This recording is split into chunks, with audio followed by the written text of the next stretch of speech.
CBI यानी central bureau of investigation, Hindi में कहें तो केंद्रीय अन्वेषण ब्यूरो, देश की सबसे बड़ी केंद्रीय जांच एजेंसी है। 1941 में सीबीआई को स्पेशल पुलिस एस्टैब्लिशमेंट के नाम से स्थापित किया गया। क्यों? देश की डोमेस्टिक सिक्योरिटी या घरेलू सुरक्षा के लिए। 1 अप्रैल 1963 को इसका नाम बदलकर सेंट्रल ब्यूरो ऑफ इन्वेस्टिगेशन कर दिया गया। तब इसका काम घूसखोरी और सरकारी भ्रष्टाचार के मामलों की जांच करना था। बाद में इसकी शक्तियों का दायरा बढ़ता गया। इसमें भ्रष्टाचार के अलावा संगीन अपराध भी जोड़े गए। आज हम सीबीआई की बात क्यों कर रहे हैं? क्योंकि सीबीआई डायरेक्टर की नियुक्ति से जुड़ी एक खबर आई है।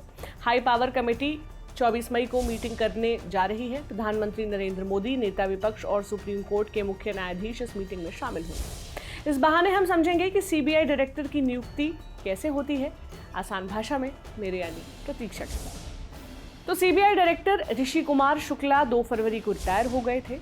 तब सरकार ने नए डायरेक्टर की नियुक्ति करने के बजाय प्रवीण सिन्हा को अंतरिम डायरेक्टर नियुक्त कर दिया था। सीबीआई डायरेक्टर की स्थायी नियुक्ति को लेकर मामला सुप्रीम कोर्ट में चला गया। सुप्रीम कोर्ट ने सरकार से कहा था कि सीबीआई के स्थायी डायरेक्टर की नियुक्ति के लिए 2 मई से पहले चयन समिति की बैठक बुलाई जाए। इसके जवाब में केंद्र सरकार की ओर से कहा गया कि यह संभव नहीं है। नेता विपक्ष अधीर रंजन चौधरी 2 मई से पहले मीटिंग में भाग नहीं ले पाएंगे। मीडिया रिपोर्ट्स के मुताबिक सुप्रीम कोर्ट ने 16 मई को सुनवाई होनी है। उससे पहले खबर आई है कि सीबीआई डायरेक्टर की नियुक्ति के लिए हाई पावर कमेटी 24 मई को मीटिंग करेगी। हम आपको आगे ये भी बताएंगे कि इस पोस्ट के लिए लाइन में कौन कौन है और सीबीआई को लेकर विवाद क्या कह रहे हैं। लेकिन पहले हम समझ लेते हैं कि कैसे होती है सीबीआई डायरेक्टर की नियुक्ति। निदेशक सीबीआई का प्रमुख होता है, जो कि डीजीपी यानी director general of police rank का अधिकारी होता है। लोकपाल अधिनियम कानून बनने से पहले दिल्ली स्पेशल पुलिस एस्टैब्लिशमेंट, जिसे डीएसपी एक्ट कहते हैं, के तहत सीबीआई डायरेक्टर की नियुक्ति होती थी। इसके तहत केंद्र सरकार सीबीआई निदेशक की नियुक्ति के लिए कमेटी का गठन करती थी। इस कमेटी में एक अध्यक्ष और 4 सदस्य होते थे। कमेटी के अध्यक्ष केंद्रीय विजिलेंस कमिश्नर होते थे।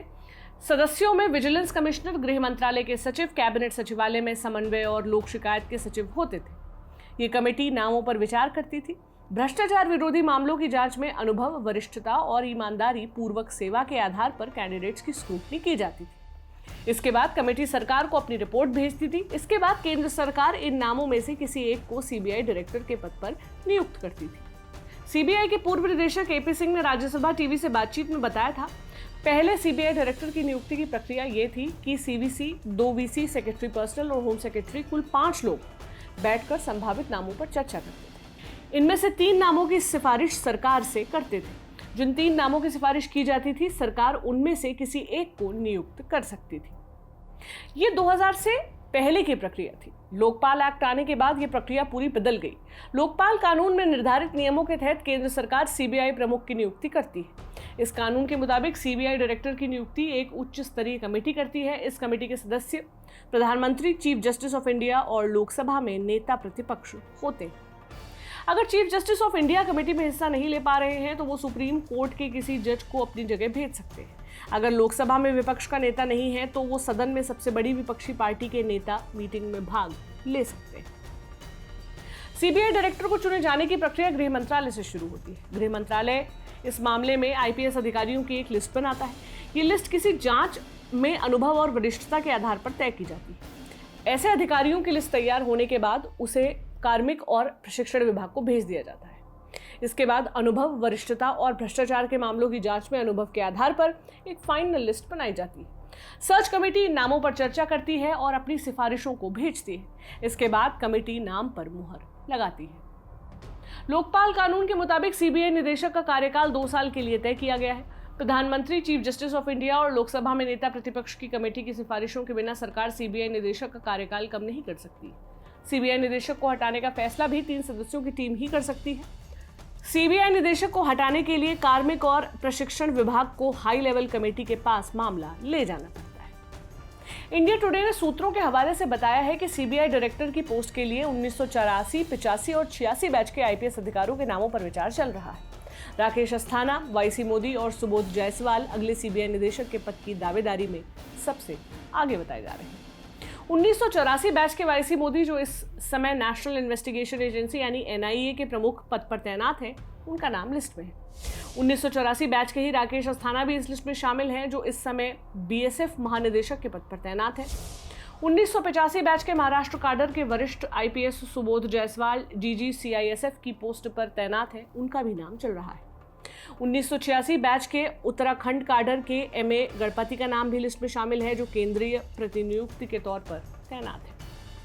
1985 बैच के उत्तर प्रदेश पुलिस के प्रमुख यानी डीजीपी एचसी अवस्थी का नाम भी सामने है। अब आते हैं सीबीआई में सबसे बड़े विवाद पर। बात अक्टूबर 2018 की है। 15 अक्टूबर को सीबीआई ने रिश्वतखोरी का एक मामला दर्ज किया। तत्कालीन स्पेशल डायरेक्टर राकेश अस्थाना के खिलाफ साजिश करने और रिश्वत लेने के आरोप लगाए। जांच रुकवाने के लिए अस्थाना पर 3 करोड़ रिश्वत लेने के आरोप लगे। 22 अक्टूबर को सीबीआई ने उप पुलिस अधीक्षक देवेंद्र कुमार को जांच से जुड़े सरकारी दस्तावेजों में हेरफेर के आरोप में गिरफ्तार किया। एजेंसी ने कहा कि हेरफेर सीबीआई के स्पेशल डायरेक्टर राकेश अस्थाना के रिश्वत लेने के आरोप से जुड़ी हुई है। इस बीच राकेश अस्थाना ने डायरेक्टर आलोक वर्मा के खिलाफ हरियाणा में एक जमीन के सौदे में गड़बड़ी करने और भ्रष्टाचार के दूसरे कथित मामलों की शिकायत की। मुख्य सतर्कता आयुक्त यानी सीवीसी और कैबिनेट सेक्रेटरी को चिट्ठी लिखकर राकेश अस्थाना ने यह आरोप लगाया है कि आलोक वर्मा ने भी सतीश बाबू से 2 करोड़ रुपए की रिश्वत ली थी। 23 अक्टूबर को रात 9 बजे सीबीआई के डायरेक्टर आलोक वर्मा ने एक आदेश जारी कर स्पेशल डायरेक्टर राकेश अस्थाना से सारी जिम्मेदारियां वापस ले ली। उसी रात भारत सरकार ने राकेश अस्थाना के साथ सीबीआई के डायरेक्टर आलोक वर्मा को भी छुट्टी पर भेज दिया। आलोक वर्मा सुप्रीम कोर्ट पहुंच गए, केस चला। बाद में सुप्रीम कोर्ट ने सीबीआई निदेशक के तौर पर आलोक वर्मा की नियुक्ति को बहाल कर दिया था, लेकिन सरकार ने उन्हें पद से हटा दिया था। इसके बाद उन्होंने इस्तीफा दे दिया था। वहीं राकेश अस्थाना के मामले में सीबीआई कथित भ्रष्टाचार में लिप्त होने का कोई सबूत नहीं ढूंढ पाई और आखिरकार उन्हें क्लीन चिट दे दी गई। भ्रष्टाचार के एक अन्य मामले में अस्थाना को 2019 में क्लीन चिट मिल चुकी है, जिसके बाद उन्हें बीएसएफ का डीजी बनाया गया था। एक बार फिर इस बात की चर्चा है कि वो सीबीआई के निदेशक बन सकते हैं। चलते चलते सीबीआई के बारे में कुछ फैक्ट्स भी जान लेते हैं। सीबीआई के पहले डायरेक्टर डीपी कोहली थे।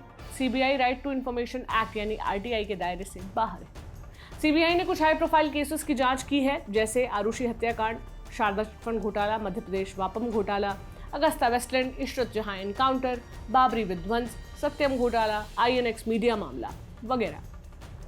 सुप्रीम कोर्ट की सीबीआई को लेकर टिप्पणी बहुत चर्चित रही थी, जिसमें उसे पिंजरे में कैद तोता बताया गया था। आरोप लगते रहे हैं कि कोई भी सत्ताधारी पार्टी कई बार राजनीतिक हितों के लिए विपक्षियों के खिलाफ सीबीआई का इस्तेमाल करती है।